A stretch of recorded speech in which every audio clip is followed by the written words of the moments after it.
we're going to talk a little bit about something that can be one of the hardest things about doing this work, getting a no.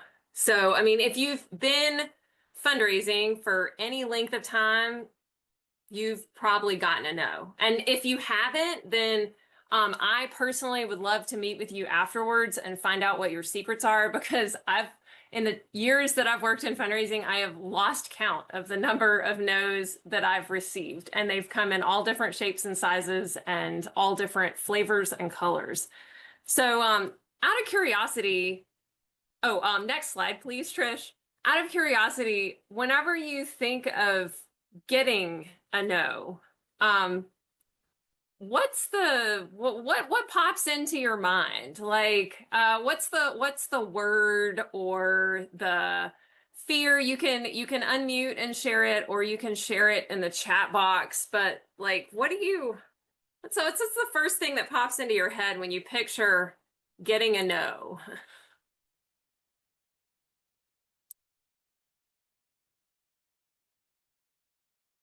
Give y'all a second. I think some folks are typing right now. Have we all, the folks who are attending, disappointment? Yeah, yeah.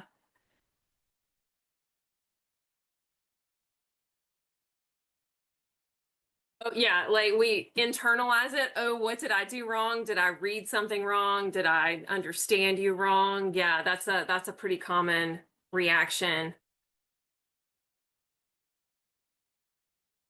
Hearing that the audience assembled has received no's, I gotta give you some credit. That means that it's a not right now. Tiffany, I love your optimism. I love your point of view on that. We'll actually talk a little bit about that in a minute. But yeah, I love hearing that you've gotten no's, because I think it was Wayne Gretzky that said you miss 100% of the shots that you don't take. This means that you're taking shots. And so that's really important for us to do that in fundraising, and to not somehow make decisions for the donor without asking them. So next slide, please. So in the moments after you get that no and you're disappointed and you're internalizing it, or maybe you're trying to reframe the situation in your head, there's three big things that you need to take care of. So you need to take care of the donor, you need to take care of the organization that you serve, and you also need to take care of yourself. Like that Christine, where you kind of admitted that you internalize this, we can take a beating sometimes over getting a no. So those three things, you want to take care of them, and not necessarily in that order. Like we'll talk a little bit later about which order things may go in, but we want to make sure that we take care of those three things. And Jake's going to give us a little more detail on what we do next. All right. So as some of you pointed out already in the chat, we know that when we get a no, it's not just a no, and it usually means something. A donor will often qualify this. So it is the case that they're not just going to say no and be silent, but they may give an excuse that is legitimate, or they may give an excuse where they just don't really feel like doing it and they're not giving us quite enough information. So typically it will fall into one of these three buckets. So I want to talk through kind of these three types of no's and then how to kind of react to each of them. So the not now typically means a timing issue. So the donor is kind of supportive in principle of the gift and what it's going to do and the amount, but the timing is off. What this will typically signal is they like you as a person or as an organization. They're supportive of the mission, the project. They see the value. They may just want to give. They're like, yeah, I really would like to give this gift, but something in their life or finances or schedule may be preventing whatever commitment at this moment. So maybe they have kids in college that they have a little bit more on the payroll than they would typically, or they're paying off another pledge to another organization, or they're in transition with a job, or they just had to sell some property and they're buying some more property. There's all these things where if big money is moving around in their life, they're like, yes, this is all great. It just like at the end of this tax year or within this tax, set of months, this just doesn't quite make sense. If there's a cash flow issue or a major life event, sometimes we'll know about that and sometimes we don't. What we try to do with reaction is trying to work to predict these things. We try our best to say, okay, what can we anticipate on the front end, and know about them so we don't make the wrong ask. And if we try to do that with every single donor, we know we're going to make ourselves crazy. So a lot of times this is not something we can predict, or we try to say, well, they got kids in college, or we're just going to say no for them. That is typically not the best practice. We're going to make the ask anyways. Sometimes we get surprised. We just try not to say no for people.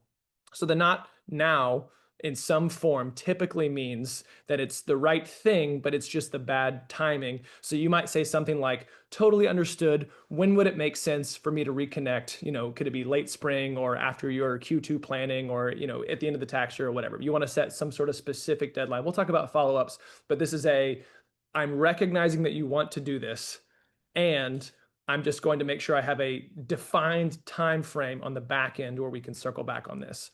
A not this is often the case where if they've taken the meeting with you, they are supportive of your mission as a whole. They're excited about what your organization does globally, but you've presented them with a specific project or a specific emphasis area or some sort of a change mechanism that they are less excited about within your overall mission. You're like, say you support, say it's a humane society, you're supporting animals, and you're like, hey, we just want to have more volume. We need more total crates. And you're like, no, I really don't want to give to more volume. I think we need to have better vet coverage. Like the medical thing is more important to me. That's kind of a weird specific example, but it's that kind of thing where it's not necessarily the right project within. And at that point, you can easily pivot and ask them about what they're excited about. Again, we'll talk about some pivots from there.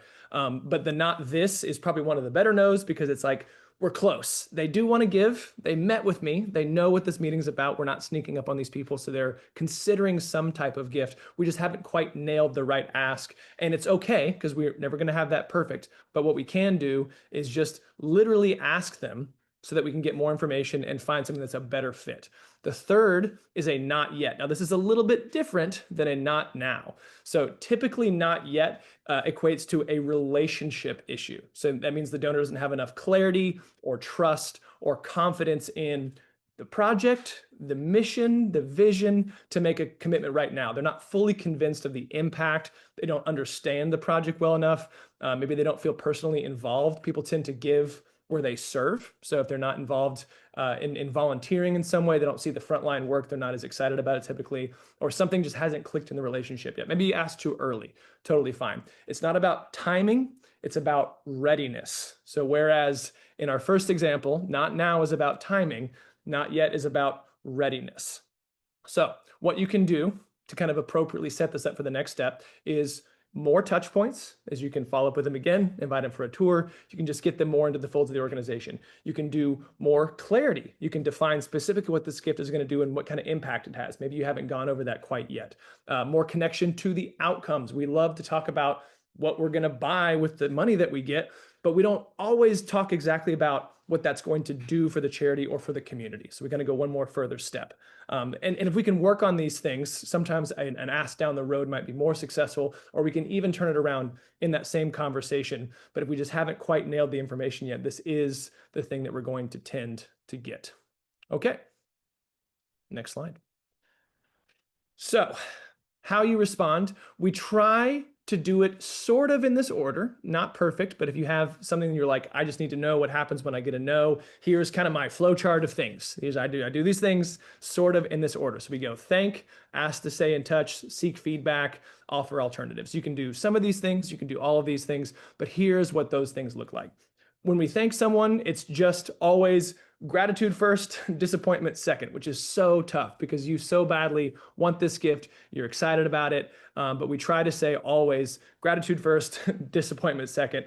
A donor's no is still an act of generosity because they took the meeting, they considered the request, so we are thanking them for even taking the time to sit down with us. You diffuse any tension to say, hey, no, it's okay, we're still friends. Like, we didn't come to quite an agreement today, but like, I want to maintain our relationship or your relationship with the organization, and that's totally fine. Some things that I might say in the situation is to say, thank you so much for your honesty. I really appreciate you taking the time to talk through this with me. You could say, thank you for considering this and just for the time that you gave us. Thanks for meeting me at this coffee shop today. Or something like in the middle, a little softer, maybe like, I'm really grateful for your openness about this. It really means a lot. It helps us clarify how we approach donors in the future and the types of projects that we present. So we just lead with the thank you. The next thing that we want to make sure that we do before we leave is signal that we want to stay in touch. We signal, hey, we still value you as a potential supporter and as just a supporter in theory. Nothing changes between us. You haven't ruined our relationship. Like, we are good. The fact that you've said no, I'm not mad at you. It's all good. I just want to stay in touch. I would say something like, would it be all right if I kept you updated as the project moves forward? I'd love for you to stay a part of the process or the story or the whatever. Anytime you ask someone, can I keep you posted or can I keep you updated? 0 people are going to say, no, do not keep me updated. That would be a ridiculous, inhuman thing to do. So, if you say, hey, can I just keep you posted on what's going on? You're going to get a yes, at least to that. It kind of prevents them from feeling dropped or devalued or moved on from, establishes permission for you to reach out in the future, and that no one is mad at anybody. Another great thing to do is to seek feedback. This is how you kind of turn your no into positive intelligence for the next time. It shows the maturity to have the donor feel respected and not pressured. But more importantly, it helps you kind of uncover whether the no is a not now, a not yet, or a not ever, or not the right fit, whatever it might be. Some things I might say to seek feedback would be, if you don't mind sharing, was there anything about the project or timing that made this feel difficult? And just let them go for a little bit. You could also say something like, what would help have this make more sense for you? What type of things would you like to see change or be different that make this, to allow this to make more sense down the road? Or is there anything that I could have explained better? And a lot of times, if you ask semi-generic questions like that, you'll get on the back end the ability to get more information and be better equipped for a different ask down the road. Maybe for that donor, but maybe for all donors in general. So it kind of pulls back the barriers. It clears expectations for timing, clarity, confidence. And again, most importantly, it improves future asks for the donor or for others. Finally, what you want to do is offer alternatives. You're looking for a yes, obviously. You're not trying to salvage what you can get, but they shouldn't feel like you're downgrading or just grasping at straws. We're just looking for better alignment. So anytime we have a singular ask and we don't quite get it right and we get a no in the moment, instead of just saying, okay, well, we'll keep you posted and just moving on right away, you can take the route of, did I nail the right ask and can I pivot in meeting, or can I get some feedback in meeting that allows me to offer alternatives? So after you've seeked that feedback and they've talked for a minute, I might say something like, if this project isn't the right fit, would you be open to hearing about some of the other areas that you could have a meaningful impact? Or what are some of the other areas about what we're doing that excite you the most right now? Or that last gift that you gave to us, what did you hope it accomplished? What kind of impact did you hope that you would see with that? And that'll give you a great clue about what they're excited about. You also have some easy pivots like, if now isn't a good time, we could look at a multi-year commitment where you could pledge X dollars and you don't have to pay any in this tax year. You can kind of pay it in multiple tax years, rounded as we go. Or if giving isn't financially right, we have some wonderful volunteer opportunities. Do you want to learn a little bit about how you can get involved with your time? So you can have these pivots. Some are different amounts or lower amounts. Some are different projects. Some are different payment options. You can go like, oh, we offer stock giving or IRA distributions or RMDs or whatever. Or, do you want to give of your time? Do you want to get involved and learn more? And all of these you can have in your pocket. Not saying you need to offer the whole menu right away, but based on the speaking and the listening back and forth that you have some pivots that you can do and move on from there. So if you have these 4 things in some order, and again, it's going to be organic, it's going to be different every time, it's not a perfect flow, but we kind of go in this order if we can. Thank, see if you can get the relationship to stay alive, get that immediate feedback. Best time to learn about what went wrong is you're just talking to the person face to face, one-on-one, and then see if you can get away with some alternatives. At this point, still, you might not be able to quite get it to work, but you'll have more information and be able to be more successful down the line with this donor and with others. All right, turn it back over to Mary. Yeah, so thanks, Jake. The all of that information that you just gathered in the conversation that you had after the no is like organizational intelligence gold. So what you really want to do then is, whenever you get back to your office or get back to your car, because many of our CRM systems are available on our phones in app version, is to document what you learned in your CRM. This is great because then you don't have to walk around carrying that information in your head. It can be really heavy to carry in your head. It can be like emotionally heavy if you ruminate about it. But the first thing that you want to do is to get all of that, what I consider actionable intelligence, documented in your CRM. Next, identify what the next step is with this prospect. From that conversation that you had about, what additional ways they might be willing to engage, they gave you permission to keep them posted on how the project is progressing. Like, what's the next step? Let's go ahead and get that on the to-do list, get a due date assigned to it, all that kind of stuff, and make sure that we're not just going to let this person who was generous enough to take our meeting slip through the cracks or slip away or slip to another organization that kind of operates in the same general mission impact area. So then this is the sort of thing that can happen after the meeting, or I actually advise folks to do this before the meeting to go ask, is identify who the next prospect is. What you don't want to happen is you don't want for this no that's disappointing to rob you of institutional momentum. So you need to know who the next person is that you're going to meet with either before or immediately after you have this ask visit with this donor. And then reach out to that next prospect. Some of fundraising is just staying in motion and making sure that you take lots of shots, even if you don't make all the shots that you take. Okay, so all hail organizational momentum, right? Like all of these steps here are about maintaining organizational momentum. And if anybody here took physics, I had to take physics in college. There's this law in physics, the law of conservation of momentum. And it says that the total momentum of a closed system remains constant unless it's acted on by some external force. What that means is that, like, in a frictionless system, the pool balls keep moving whenever they run into each other, or the bowling balls don't stop whenever they hit the pins.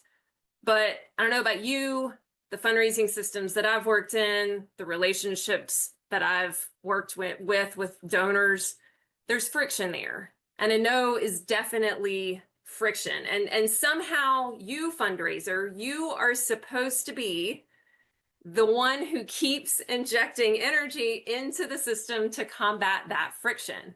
So those no's stand the chance of robbing the organization of its momentum. Next slide, please.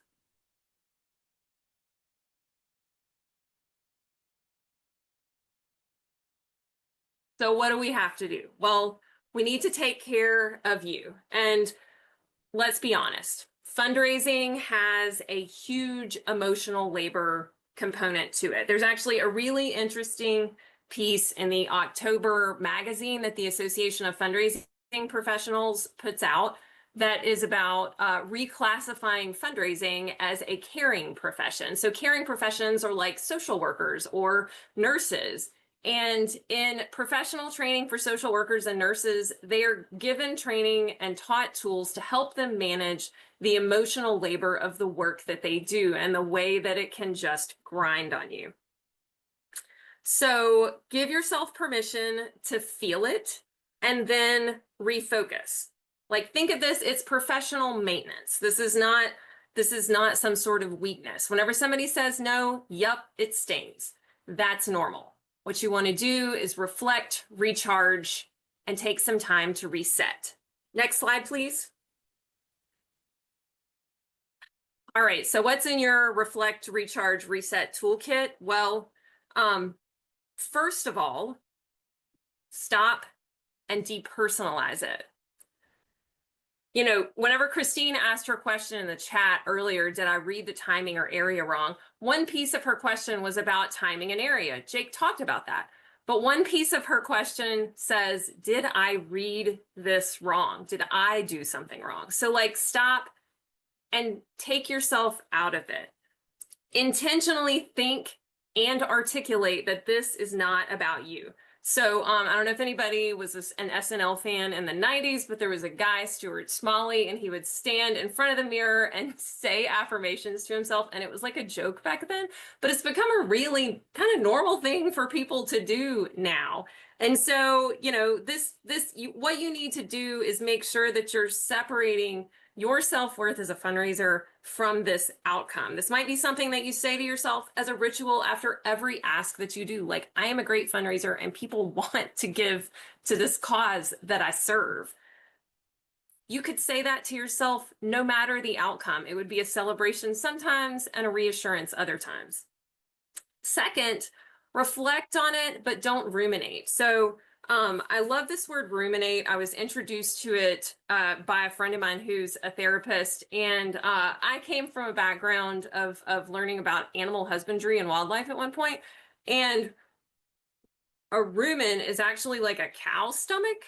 And so rumination is whenever you take a thought and chew it over in your mind, like a cow chews its cud. So like, don't ruminate on this and be like, oh, I screwed up. I can't, like they said no, everybody's going to say no. Like you can throw yourself into this spiral. Don't do that.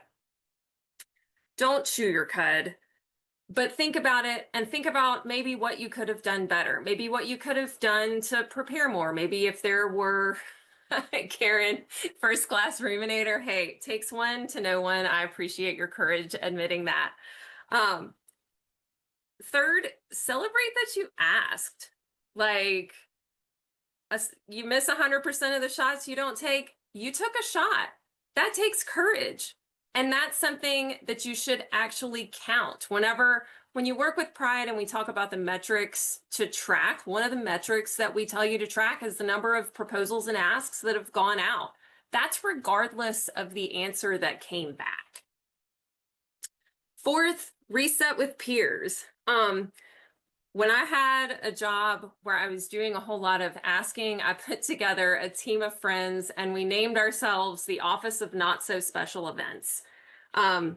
It was a play on the Office of Special Events, which was like attached to the university president's office, and the Not So Special Events were things where we got together to lick our wounds and tell each other that we were still doing good work and to keep our chins up and all that. And these are friends that I still stay in touch with, even though many of us have moved on from working in the fundraising event. But find some peers where you can share your embarrassing failures or your work worries or whatever and normalize it with each other, your very own office of not so special events. And then finally, refill your tank. You have to spend time figuring out what this is now, today, this weekend, before the ask visit. You can't ask yourself whenever you're disappointed, like, what's going to make me feel better right now? Figure out what those things are now. It may be that you let yourself check out and read a book for a little while, or maybe you go for a walk outside, or maybe you sit on a park bench and watch the birds, or maybe you shut yourself up in your car and you crank They Might Be Giants up to 35 and sing along. Whatever it is that works for you that's actually going to make you feel better, just an endorphin rush, figure out what that is before you need it so that you can deploy it when you do. This is not the time for cud. This is the time for singing along to Particle Man. Next slide, please. So I am going to give you homework today before we segue to questions. Your homework today is to figure out 3 things and write them down that you could use to refill your tank whenever you get a no, because I hope that you get some no's, because I hope that you are out there taking shots. And with that, I'd love to open up to questions if anybody has any.